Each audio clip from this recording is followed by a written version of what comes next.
Kevin Stefanski feels like his job may be on the line. Just somebody, I don't know how long it's been since they've scored 20 points in a football game. They've lost now 8 in a row. Going back to last year, so they lost their last 6 in a row. And they've now lost 8 in a row. And they looked uncompetitive in the second half. Anthony, I'm like, I could absolutely see a total house cleaning. And it could happen before the end of the year. But things in Cleveland are spiraling quickly, and each week the chaos only grows. After the messy handling of the quarterback situation and a disastrous start to the season, all eyes are now fixed on Kevin Stefanski and Andrew Berry. What began as quiet whispers has turned into open speculation. Both could be out before the year ends, with changes possibly coming mid-season. Ken Carman called this one of the darkest stretches in Browns history, pointing to 6 straight losses to end last year and 2 more to start this one. That's 8 in a row, and the fan base has reached its boiling point.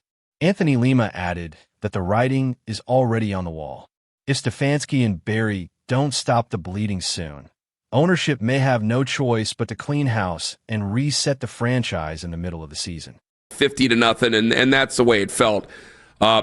Offensively, it's just terrible, and they're wasting everything defensively. And what will happen here, because I don't know if they're going to get it fixed. I don't think they're going to get anything fixed offensively. You could put in Dylan Gabriel, or you could put in Shador for a different pace, flavor, seasoning, find out whether or not they... Ken Carman didn't hold back when breaking down the Browns' struggles, making it painfully clear that the real problem isn't just the players on the field, but the entire system itself. He argued that, given the way things are currently structured, this offense simply has no realistic chance of ever clicking the way it needs to.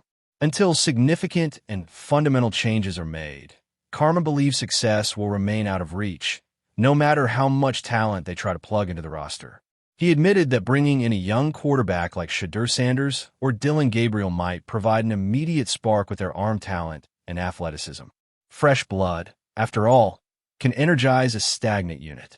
But Carman stressed that even those young quarterbacks would inevitably be dragged down if the scheme continues to fail at every crucial level.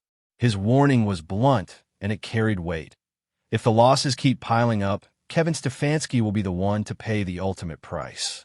The Browns, he insisted, simply can't afford to keep clinging to an offensive philosophy that has consistently failed to deliver results. Meanwhile, Stefanski attempted to calm the growing storm during his latest press conference. He acknowledged the rough patch and admitted that the upcoming matchup against the Green Bay Packers would serve as a defining test for the team. Yet what stood out more than what he said was what he refused to say. When pressed on the offensive issues, Stefanski dodged specifics, offering only vague responses instead of concrete plan.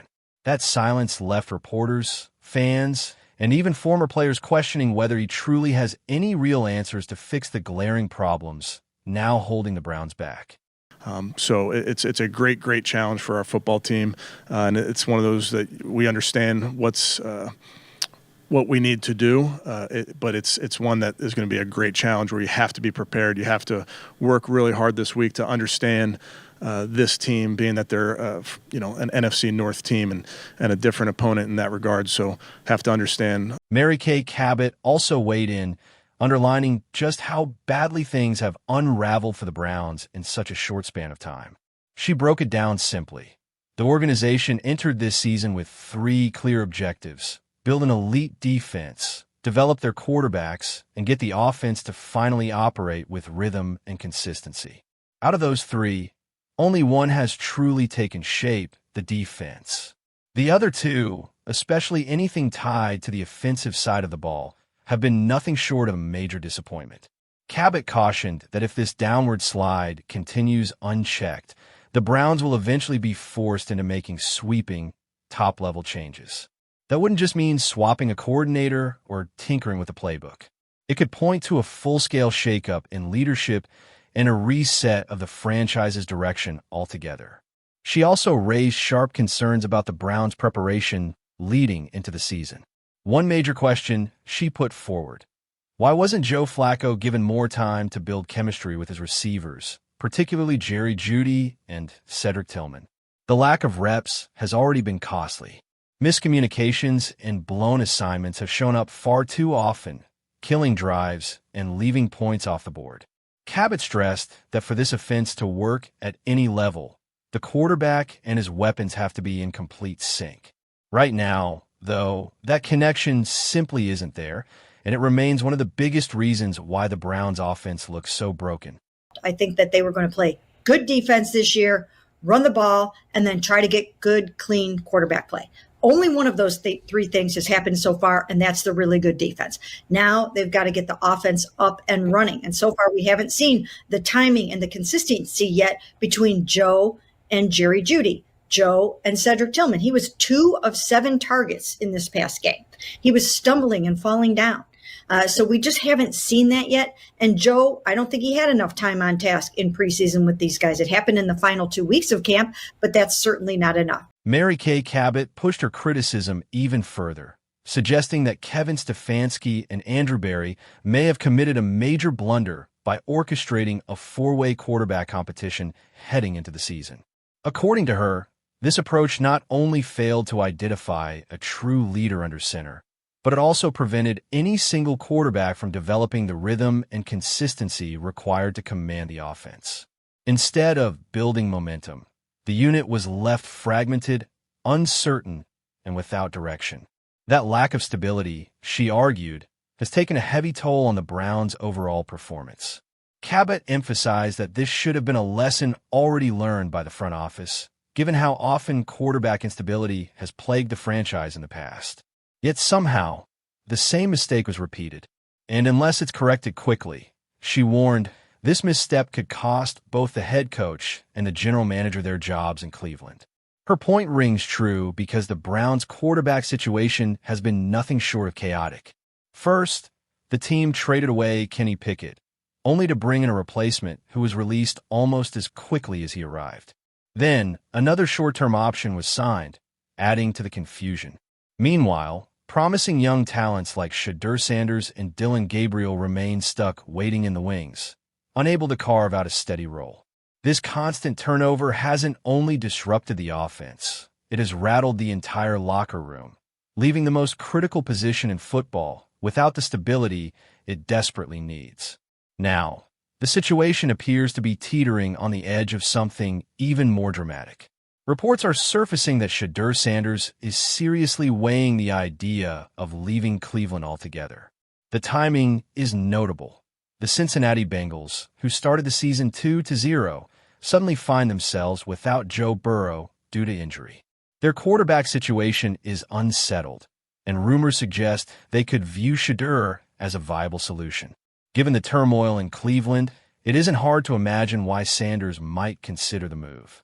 For a young quarterback trying to build a career, Cincinnati, with its weapons and structure, could easily look like the smarter, more stable opportunity. The story of the day, obviously, Joe Burrow has a turf toe injury that will require surgery. He will be sidelined for a minimum of 3 months. Typically, this is a 12 to 14-week recovery period. Kevin Stefanski's position in Cleveland is looking more precarious with each passing week. The Browns' offense is visibly out of sync, and week after week the unit continues to stumble without ever finding a consistent rhythm. Miscommunications are everywhere, routes breaking down, timing off between quarterbacks and receivers, and a constant shuffle at the most important position on the field. All of it has combined to create an unstable environment where confidence is eroding fast. Stefanski's system, which at one point showed genuine promise, now appears to be failing the very players it was designed to elevate. Instead of executing smoothly, the team is struggling with even the most basic plays, leaving fans frustrated and analysts increasingly critical. Many insiders argue that these aren't just growing pains or temporary setbacks, but deep-rooted structural flaws that threaten the entire trajectory of the season.